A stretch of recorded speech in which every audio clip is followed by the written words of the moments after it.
We're going to be in Daniel chapter 3, if you want to turn there.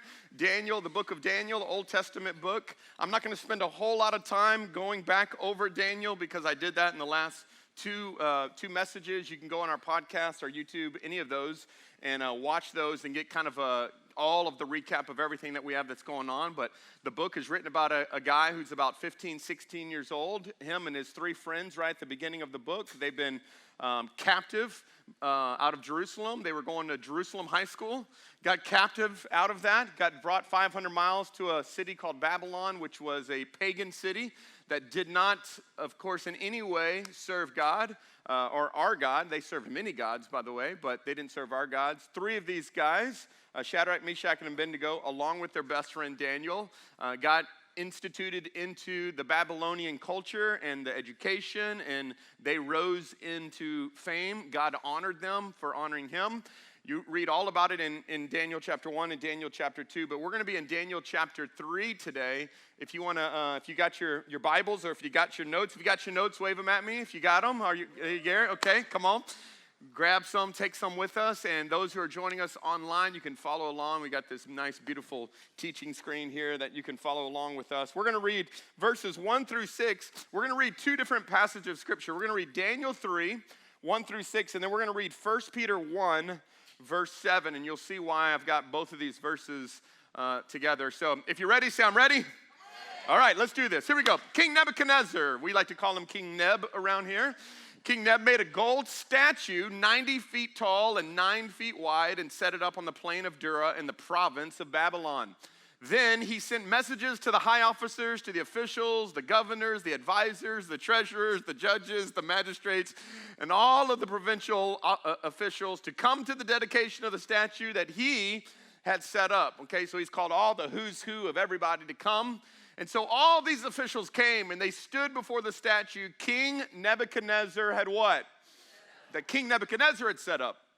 Then a herald shouted out, "People of all races and nations and languages, listen to the king's command." Here's the king's command. His command is this: when you hear the sound of the horn, the flute, the zither. Anybody played a zither lately? No zithers in here? Oh, man, I was hoping to get one on the worship team. Okay. Horns, the flutes, the zithers, the lyres. Any lyre? No, okay, we're not going there. That's too easy. Harps, pipes, and other musical instruments bow to the ground and what? What does it say? Worship King Nebuchadnezzar's gold statue. And anyone who refuses to obey would immediately be thrown into a blazing furnace. Okay, that's Daniel 3, 1 through 6. Now go with me to New Testament. We're going to go to 1 Peter 1, 7. 1 Peter 1, 7. And this is what it says. These trials will show that you're what?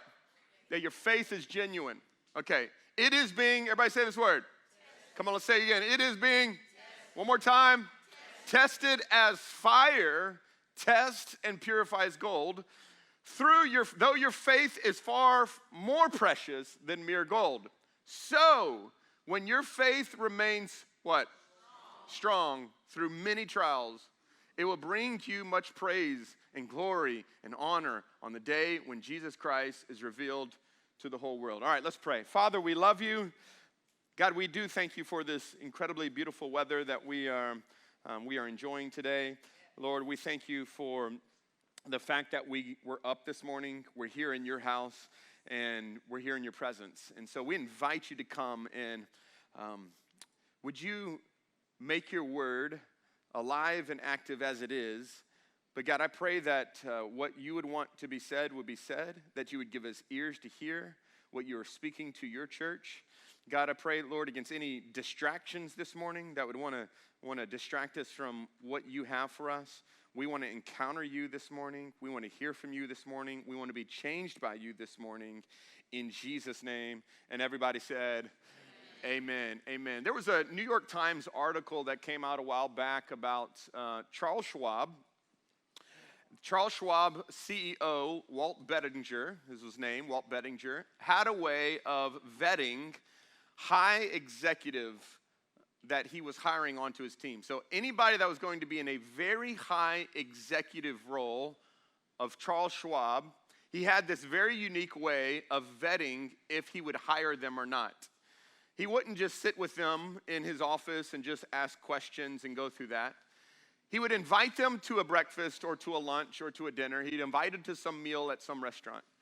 He would intentionally get to the restaurant 35 to 45 minutes before the other person was to get to the restaurant.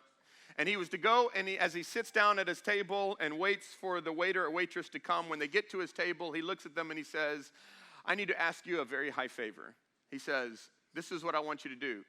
I have someone that's coming to the restaurant with me, and they're going to order. I want you to mess up their order. I want you to intentionally get it wrong. I want it to be cold. I want it to be wrong. I want it to be too salty. I want there to be issues with it. This person, I want you to do that. If you do that for me, I will tip you very, very, very well. So sure enough, the person would come, this potential high executive would come and would sit down and order whatever they were ordering, fish or whatever, steak. And then sure enough, this waitress or waiter would come out and bring out something that was absolutely the wrong order, intentionally on purpose. Now, this person, of course, didn't know that that was the case. And what and how that person responded determined if he would hire them or not. How they responded when things didn't go as planned determined more about this person's character than when everything went right. And so he began to institute this as what he called the Schwab test. The Schwab test. And how many know a great way to test someone's character is to see how they react when things don't go as planned? It's one thing to be a certain way when all is going well. It's a whole nother thing when everything doesn't go well. And you find out the true character and the true integrity of a person when they are under pressure, when they're under distress. And so this was his way of testing his high executives that he was going to hire. Tests. We don't prefer, really. I don't know about y'all, but whenever I was in elementary and high school, the most dreaded words that I ever heard was, put your stuff away, pull out a piece of paper and a pen. It's test time. How many knew that? That just anxiety rose up inside of you. You're like, what in the world? I don't know if you are much like me. Usually was not the best test taker. I could ace quizzes like nobody's business. Tests, though, were a whole nother ballgame. There was just a whole nother level of pressure that came when tests came. But tests are designed to show what you know. Tests are designed to reveal who you are. And just as much as we have tests in the educational system and tests maybe in the business world to determine if you would be a good employee or not, how many know God also allows us to go through tests? And according to 1 Peter, we just saw just a minute ago that we can be tested through fire, much like gold is tested to determine the quality of the gold. Our faith also will be tested. And the prayer that God has for us is that our faith would remain strong. It would remain strong. And so today in Daniel chapter 3, we're going to find out 3 guys that their faith is about to get tested. Now, before we go any further, I want to just put out what I believe is probably the big idea today, and that is this, that a faith that is tested is a faith that can be trusted. A faith that is tested is a faith that can be trusted. Until a faith is tested, a faith can never really be trusted. Until you actually put it to the test, can you really trust that it's actually going to be there when the hardship goes? And today we're going to look at 3 teenage boys, Shadrach, Meshach, and Abednego, and we're going to look at how they went through a test. Now, you've got to remember, if you were here last week, how many were here last week? Last week in Daniel chapter 2, we looked at King Nebuchadnezzar when he had a dream. And how do you remember what the dream was about? There was a dream. He had a dream, and the dream was of something. Anybody remember what it was? It was a statue. That's exactly right. He dreamt of a statue, and he dreamt of a statue, and the statue looked very odd because it was broken up into 4 different pieces of the statue, and he said that the top of the statue was made of gold. It was made of gold, and that gold was the head, and then it was bronze, and then it was iron, and there was all these different things. And the dream was that the interpretation that Daniel gave was King Neb, you're this statue, you're the head, but there's going to come a day where there's going to be another kingdom that takes you out. Now notice, watch. So that's Daniel chapter 2. Here we are, Daniel chapter 3. We're not quite sure what the duration of time frame is. We don't know if it's 5 years, 10 years, 1 year, 20 years. Just know that there's a duration of time that happens between Daniel 2 and Daniel chapter 3. And God warns King Nebuchadnezzar in Daniel 2, hey, watch out. Watch out. You are the head, but you're going to be taken out. And here we are in Daniel chapter 3. And what does he build? A statue. And I don't know if you saw this just a minute. We just read this just a minute ago. But this isn't just any normal statue. This statue is 90 feet tall. And it is a statue of who? Himself. Watch this. And it's made of 100% gold. Not just the top. The whole thing is made up of gold, as if he is saying, listen, nobody gonna take me out. He not only made a statue, he made a statue of himself, and then he made a statue of himself out of gold. And then on top of that, he says, okay, now what we're gonna do is I'm going to issue and mandate that every single person bows down to me.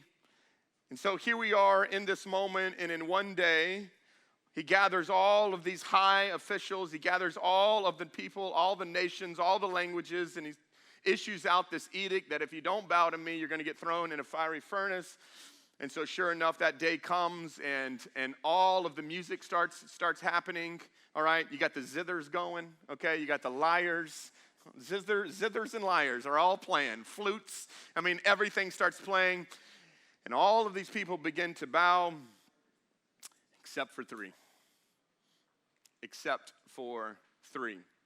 Three teenage boys who courageously stand when everybody else is bowing.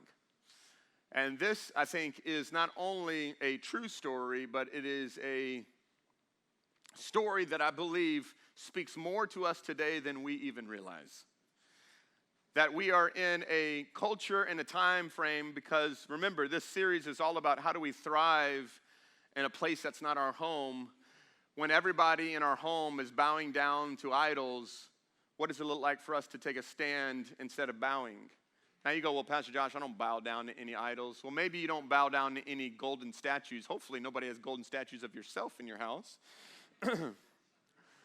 Probably not many of you have bowed down to many statues lately, but an idol is anything that we put over God.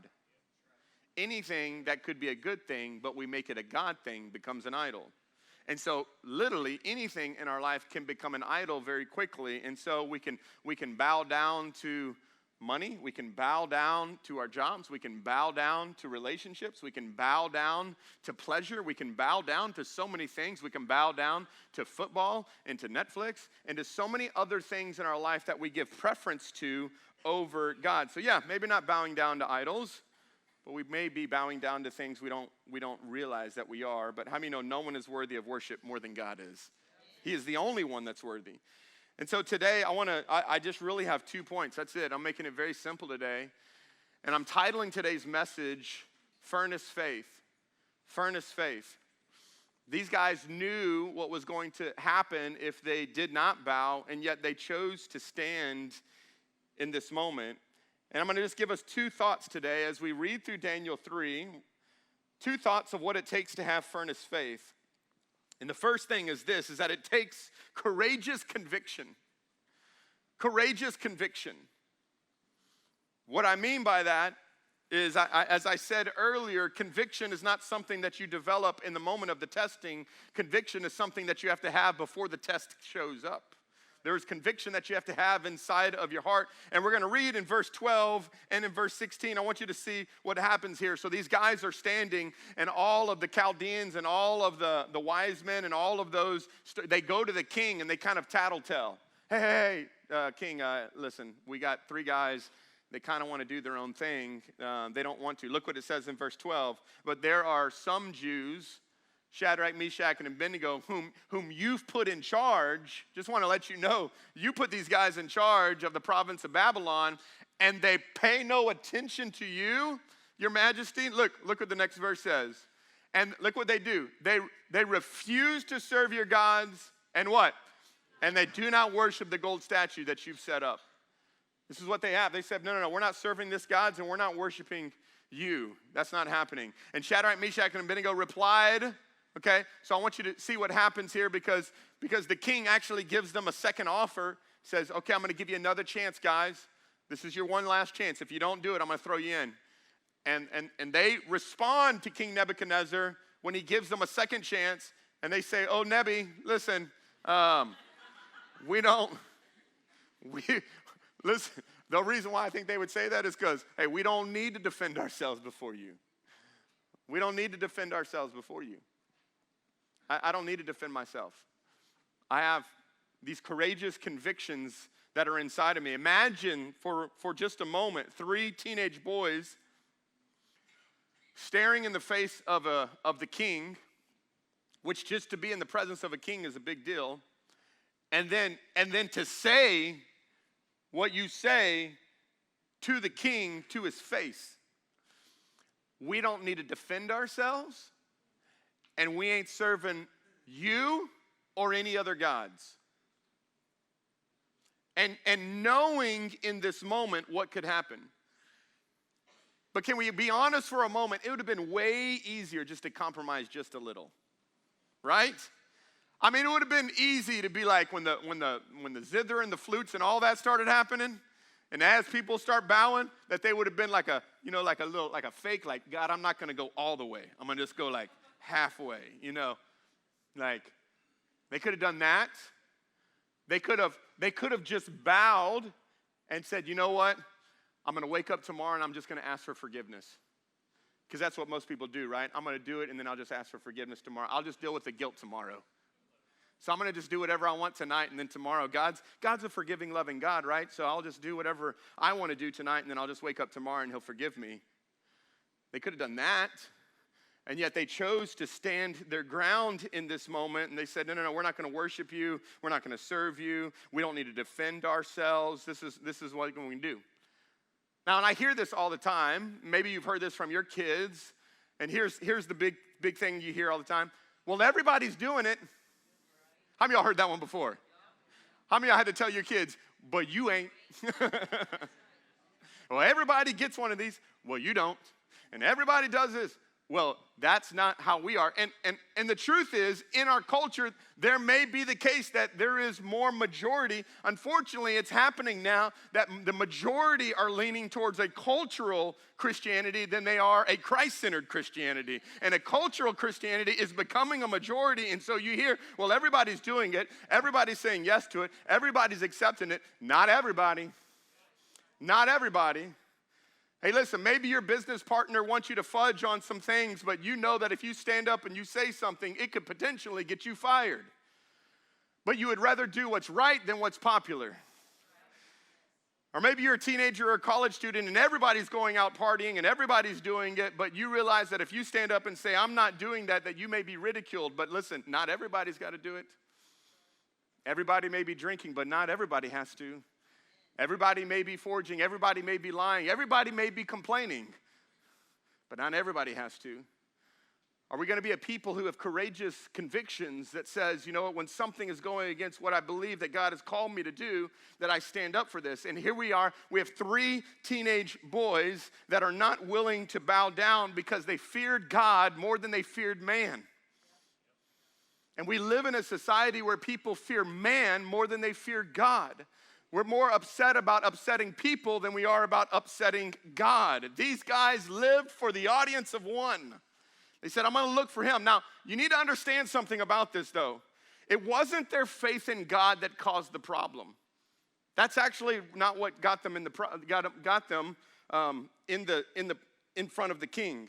It wasn't that they loved God that got them in front of the king. It was the fact that they refused to bow and refused to worship the idols that got them in front of the king. Hey, listen to me. You'll never get in trouble for loving Jesus. You're just going to get in trouble when you don't bow when culture tells you to bow. It's not an issue of if you love Jesus or not. Listen, when you're going to have the issue is when you make a statement that says this: no person can be saved except under the one name of Jesus that can only get you to heaven. There's only one way to heaven. He is the way. Listen, they're fine if you say there is a way and a truth and everybody gets to God and that's all good. But the moment you say there is one way and there is one God and there is one Jesus who gets you there, now they don't like you. Now is the moment that he alone is the one who rules. He is the one who has the right to say what we do and don't do. The good old theologian, Oprah Winfrey, said it this way. Now watch. This is how it seeps in. There are certainly many more paths to God other than Christianity. I'm a free-thinking Christian. Oh my God. Who believes in my way.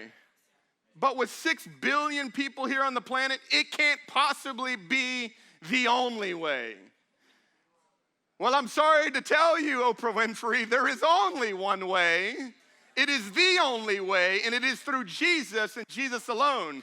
If there are more than one ways, then how cruel is God the Father that he sent his one and only Son to be crucified on a cross if there was other ways to get to heaven than through Jesus? That's the greatest child abuse there ever was, if there's other ways. True?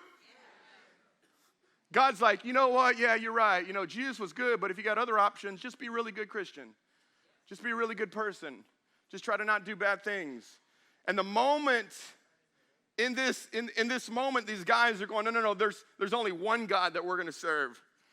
Everybody else is serving multiple gods, but we're going to serve one God. Listen, our culture says it's fine to worship Jesus just as long as you bow when they tell you to bow. You can worship Jesus all day long, but just as long as you bow when they tell you to bow. For the followers of Jesus, though, how many know this is not an option? We'll say this all the time. Jesus is the Lord of all, or he's what? Not Lord at all. Like, there's no options. Lindsay and I just got back from Colorado this past week, and which, by the way, Joel got a great report. Just want to say that. We're grateful for that.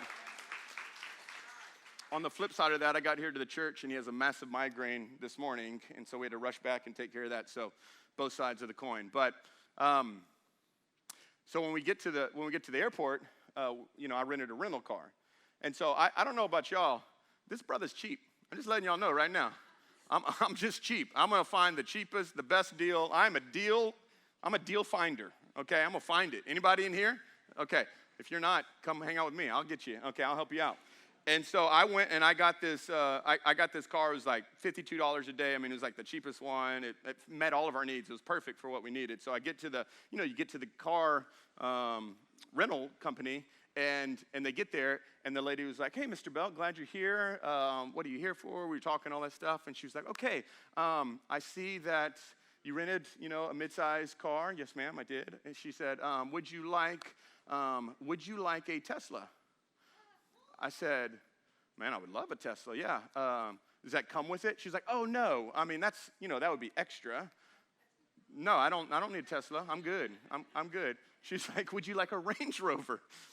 Yeah, I would love a Range Rover. Does that come with that? No, that would be a little bit more too. I said, no, then I don't want that. She said, okay, well, with your mid-sized car, would you like to prepay for the fuel? Would you like to pay for the fuel? I was like, well, if I pay for it, do y'all charge me? No, that's fine. Okay, then I don't want that. She's like, would you like the very overpriced, expensive insurance that we put on this car that covers nothing? No, I'm good with that one as well. You can go ahead and take that one off. I mean, they want to add. How many know they want to just keep adding different options on there? More than this and this and this and this. And I walked away from there, and I took nothing. I said, I've got all that covered. It's fine. Take my little $52 a day. I'm good. And I walked out of there, and Lindsay was like, what was that all about? And like, oh, they just want to upsell me on a bunch of stuff. They just want to add all these different options that come. And how many know with Christianity, we can often want to pick and choose the options that we have. But how many know when you say yes to Jesus, you get all that he has? You don't get to pick and choose. You get everything. And in this moment, these guys know that we've surrendered our hearts to the Lord. And we have a courageous confession that says that Jesus Christ is Lord of all. We will not bow to anyone or anything. And God is calling us in this time with courage, when the majority are bowing in compromise, for us to stand in courage. Courage is an essential quality for those who want to shine in Babylon. Your faith is going to be tested. If it hasn't been tested yet, it will be tested. I have so much passion for our next generation, for our young adults, and for our high schoolers, because their faith is getting tested every day, whether you know it or not. It's getting tested. Your faith is probably getting tested, especially if you work in some kind of secular job, which majority of us all work in secular jobs, and depending on where you work and the type of people that you work in, your faith is probably being tested. Are you going to joke around with the same kind of nasty jokes that all the other guys joke around with? Or are you going to be different? Remember, we said last year that if you want to make a difference, you got to be willing to be different. But I'm going to say this: if you're going to be willing to be different, you got to also come with the price that comes with. It comes with criticism. It comes with neglect. It comes with isolation at times.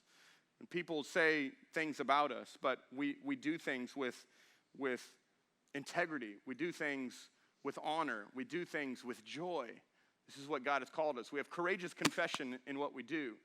The second thing is, if you want to have a furnace faith, is you need to have courageous confession. You need to have a courageous conviction, and you need to have a courageous confession. Look what it says in verse 17, and this is kind of the pinnacle of this whole chapter, is right here in 17 and in 18. This is the one, if you probably have ever read Daniel chapter 3, this is probably the one that you focused in on, because as soon as they make this declaration, it gets a whole lot bigger, because they said this. Right after they had said that we don't need to defend ourselves with you, they make this statement: and if we are thrown into the blazing furnace, the God whom we serve, everybody help me with this, is what? Is able to save us, and he will rescue us from your power, your majesty. So they still had some honor in what they did. But even if he doesn't, everybody say that again. But even if he doesn't, come on, one more time. But even if he doesn't, we want to make it clear to you, your majesty, that we will never serve your gods or worship the gold statue that we have set up. All right, everybody say these three lines with me. Ready? Everybody say this after me. Say, I believe that God can. I expect that he will. I trust him if he doesn't. Come on, let's say it again. I believe that God can. I expect that he will. I trust him if he doesn't.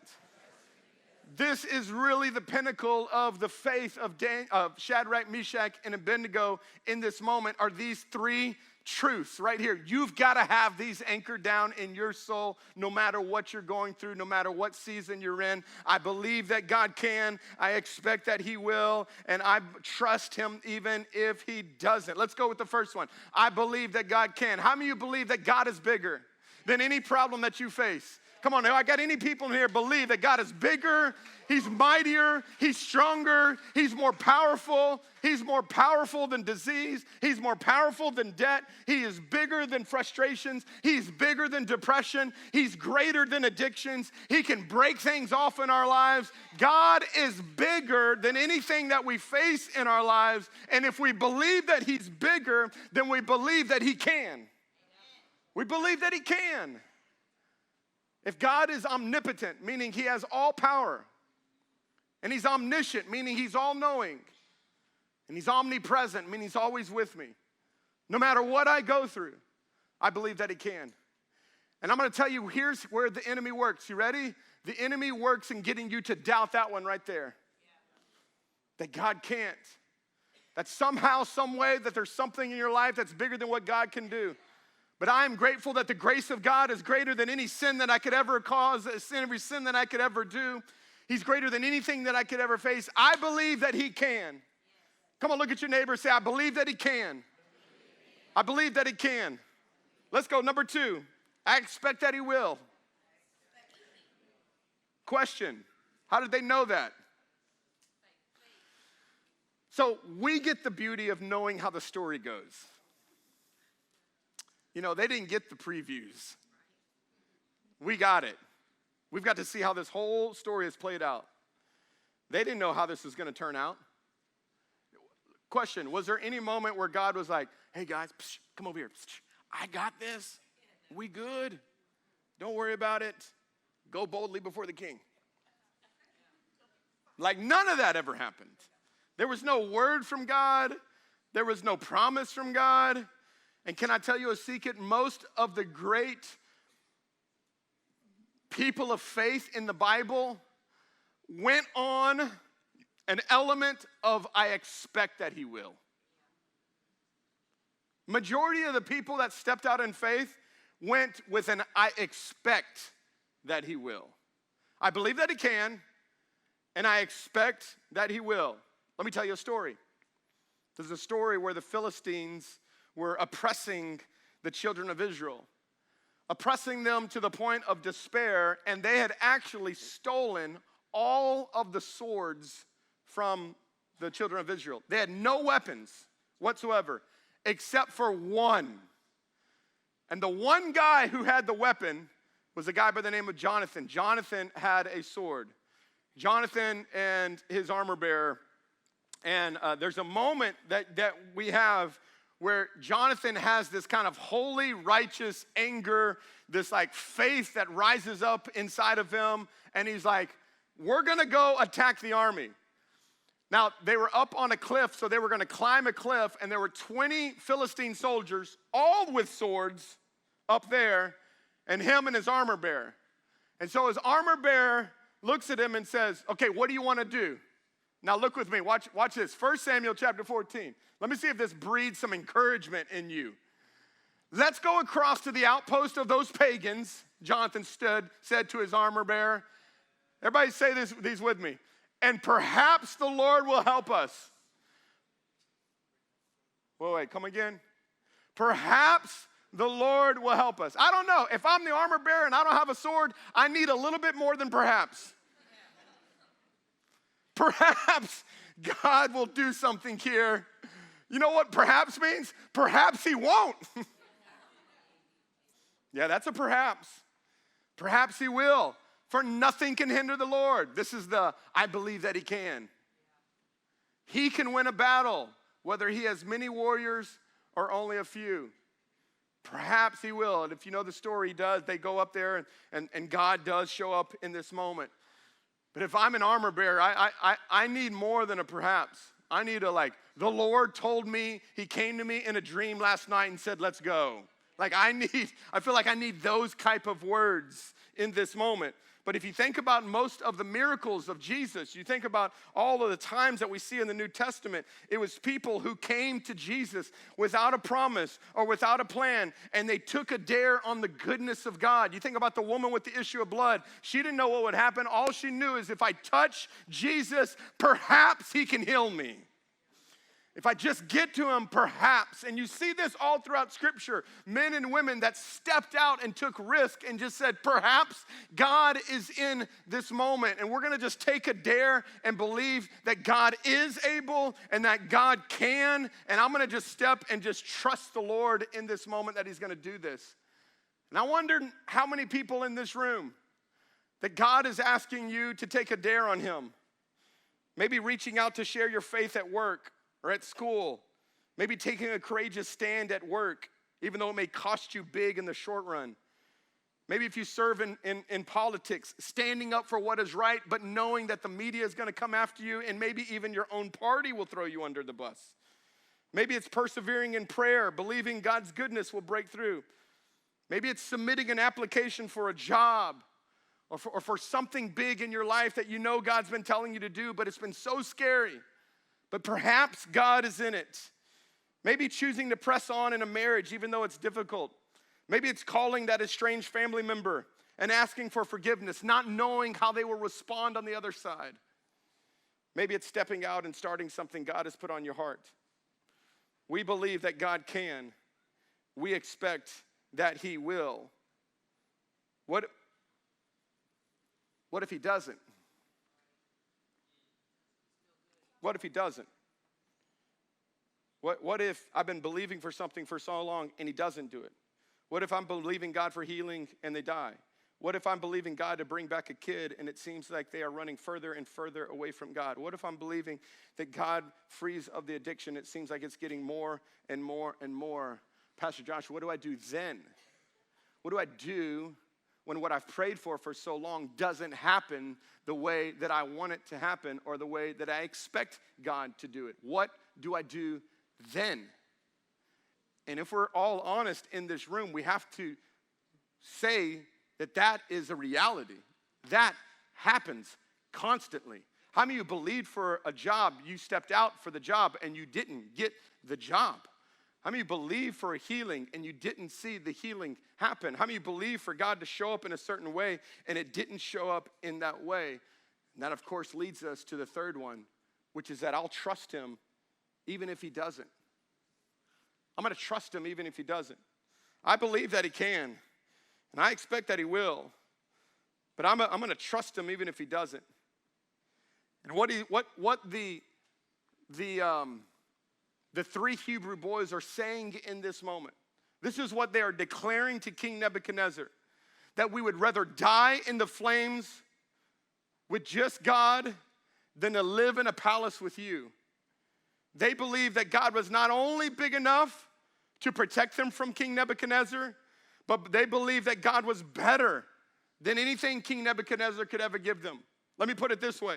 Furnace faith believes that not only God is bigger than the opposition, he's better.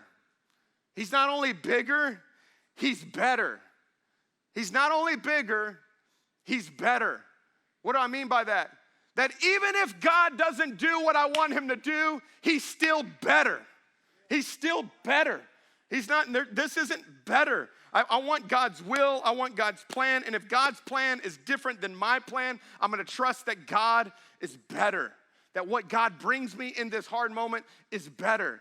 How am I gonna get through it? I don't know, but God will be there, because as we see what happens when the three Hebrew boys look at King Nebuchadnezzar and tell him this to his face, the king got so furious, he turns up the furnace 7 times hotter, and he has his strongest men bind the boys, strap them down, and eventually throws them into the furnace. The furnace is so hot, we know if you continue to read the story, that some of King Nebuchadnezzar's men die as they throw them into this furnace. And in verse 24 and 25 says this, but suddenly, as these guys are thrown into the furnace for having strong convictions and courageous convictions and courageous confessions that Jesus is Lord of all, we will not worship anyone but God. It says as they're thrown in the fire, but suddenly in verse 24, Nebuchadnezzar jumps up in amazement and exclaims to his advisors, didn't we tie up how many? 3 men. Didn't we tie up 3 men? Didn't we throw those 3 guys into the furnace? Yes, your majesty, we certainly did, they replied. Look, he shouted, I see 4 men, unbound, walking around in the fire. What's that word? Unharmed. And the 4th looks like a god. Didn't we grab 3 guys? Didn't we bind 3 guys? Didn't we throw in 3 guys? Whoa, hold up now. I see 4 guys here. And not only do I just see 4 guys just there in the fire, but they're unbound, they're walking around, and they're unharmed. This is not the New Testament. This isn't the book of Acts. This is the Old Testament. This is a huge moment right here, because this is what they would call a theophany. Theologians would call a theophany. A theophany is a pre-incarnate Jesus, meaning that Jesus, of course, doesn't show up until the New Testament, but this would be when Jesus shows up in person in the Old Testament. There's a couple times in Scripture, not many of them in the Old Testament, where Jesus does this. And what looks like a test turns out to be a divine encounter. What looks like a test and turns out to be a divine encounter. Now, I want y'all to hear me very closely. God has never promised you a pain-free life. He's only promised you a present-filled life. He's never promised you a pain-free life. He's only promised that his presence would be with you. That is the only thing that God has always promised. He didn't say you wouldn't go through the hard times. Actually, he said we would go through the hard times. He said, but take courage. I will be with you in the moment. And I don't know about you, but I would rather go through the fires of hell with the presence of God on my life than to be living a life of comfort without God.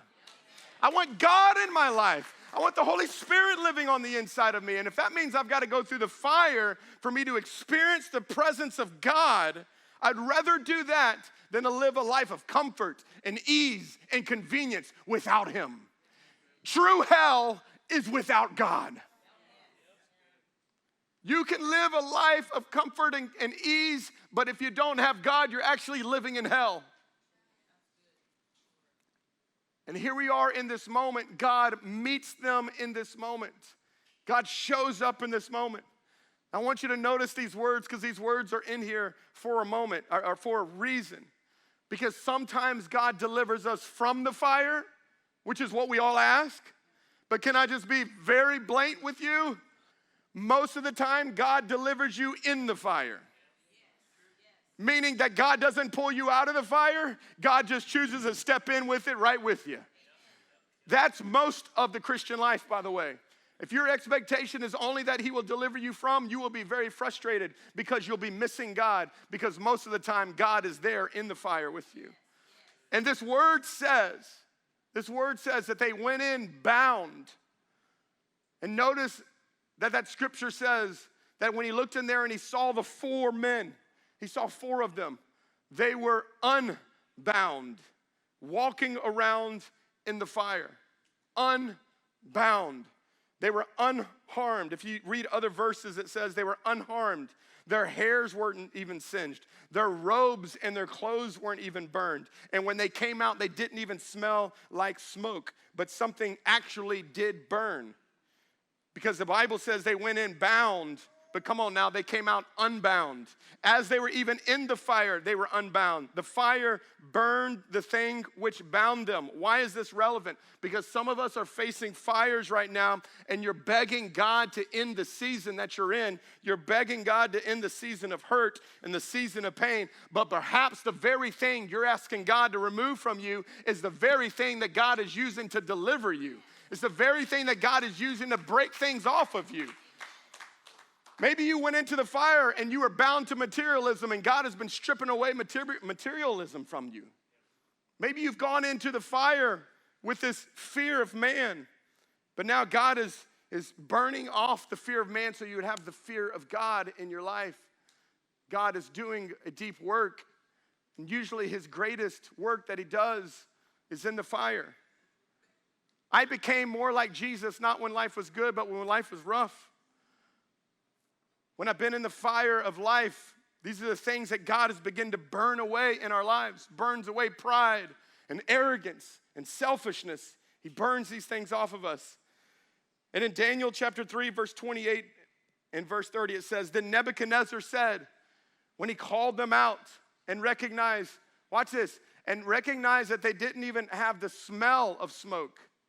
Come on, how many know God is with you when you can walk through the fire and come out on the other side and you still don't smell like what you came out of? That whatever you came out of, that God can protect you, that God can guard your heart, that God can guard your mind, that even God so much loves you, he can guard your clothes. Like he takes care of you, he provides for you in the midst of this. And as he comes out, and these 3 guys come out, it says the Nebuchadnezzar said, Praise to the God of Shadrach and of Meshach and Abednego. And he sent his angel to rescue his servants who trusted in him. Well, we know it wasn't just an angel, it was Jesus. And they defied the king's commands. And they were willing to die rather than to serve or worship any god except their own God. Then the king promoted Shadrach, Meshach, and Abednego to even higher positions in the province of Babylon. They got promoted. A faith that is tested is a faith that can be trusted.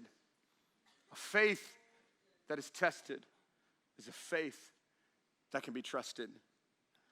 I don't know where you are today. I don't know what you're going through today. I don't know if you feel like you're in the fiery moment in your marriage, in your family, in your business, in your life, in your heart.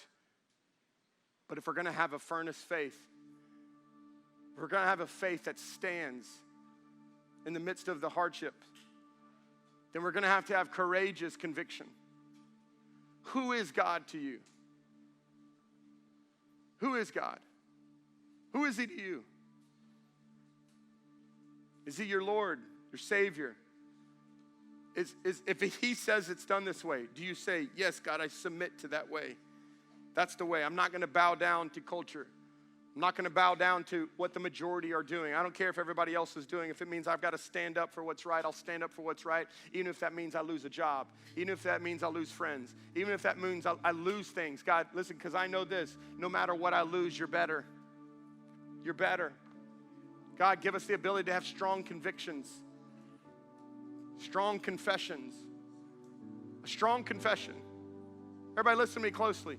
The only way you get through storms and fires and hardships is if the Word of God and the Spirit of God and the joy of God and the truth of God reigns deep on the inside of you, that no matter what comes your way, you will stand in the midst of the fire going, God, you're with me. God, you're for me. God, you love me. God, this hurts. God, this is terrible. God, I don't want this. But God, you're better than any of it. I trust you in the midst of it. I believe it. I trust you. God, I believe you can do it. I expect you can do it. But even if you don't, I'll still trust you. I'll still trust you. I want everybody to bow your heads in this room. If you're here in this room, this has been a trying season for you. And if you're honest, there's been some doubts. There's really just been some doubts. And I know how the enemy works, especially if you're going through a season that seems like you're in a fiery place for a long time. But I believe that God can reveal to you and God can show you who he is. And that he's been with you. The Bible says he's never left us, nor has he ever forsaken us. That in the moment where we felt like he was the furthest, the truth is oftentimes that he's been the closest. And if you've just been going through a season right now, you're going through a time right now, we're just like, man, I know I need God more than ever. I believe that he can. I expect that he will. But even if he doesn't, I'll choose to trust him. If that's you, that's in this room, you say, that's me, Pastor Josh. I know I'm in that place right now. Would you just shoot your hands up all across this place? I want to know who that is. Who is that in here? Okay, just right there where you are. Thank you. Keep your hands up. I want you to keep your hands, okay? Right there where you are. Just keep your hands up right there. Holy Spirit, we invite you to come into this room. And I thank you, Lord, that in one moment you can begin to bring courage where there's been no courage. You can bring strength where there's been no strength. You can bring joy where there's been sadness. You can bring healing where there's been sickness and pain. Lord, you can bring hope where there's been hopelessness. So, Father, right now, fill your people. Fill your people. Spirit of the living God, come in this room. Fill your people today. Encourage your people today. God, we submit to you. Lord, give us eyes to see you in the midst. Give us eyes to see. God, help us to see how you've been walking with us. Lord, how you've been standing with us. How you've been speaking to us. God, I pray, Lord, that you would encourage your people today. Strengthen them in this moment. Lord, help us to see where you are and where you've been. God, give us courage. Give us courage. Give us strength. God, I thank you, Lord, that the greatest testing is the testing of our faith, that we would stand strong, as 1 Peter said. God, may we stand strong in faith, knowing that you're here, that you're with us, that you've never left us, you've never forsaken us. You've given us your word that is an anchor and a lamp unto our feet. You've given us your spirit that fills us from the inside out. Lord, that we are spirit-filled people. That the power of the Spirit that raised Jesus from the dead raises us up in this moment, encourages us and strengthens us and gives us the fight that we need to continue to stand and not to bow. God, I pray for those in this room right now, Lord, that you've been calling them to take a step. And God, maybe this is a perhaps moment. They don't have the 100% guarantee. But perhaps you're with them. Perhaps you're calling them to do it. Perhaps you're telling them to step. Give them the courage to step. God, give them the courage to walk. Give them the courage to trust. God, we trust you. We rely on you. Lord, we believe in you. And we need you today. In Jesus' name. Come on, and all God's people said, come on, would you stand with us?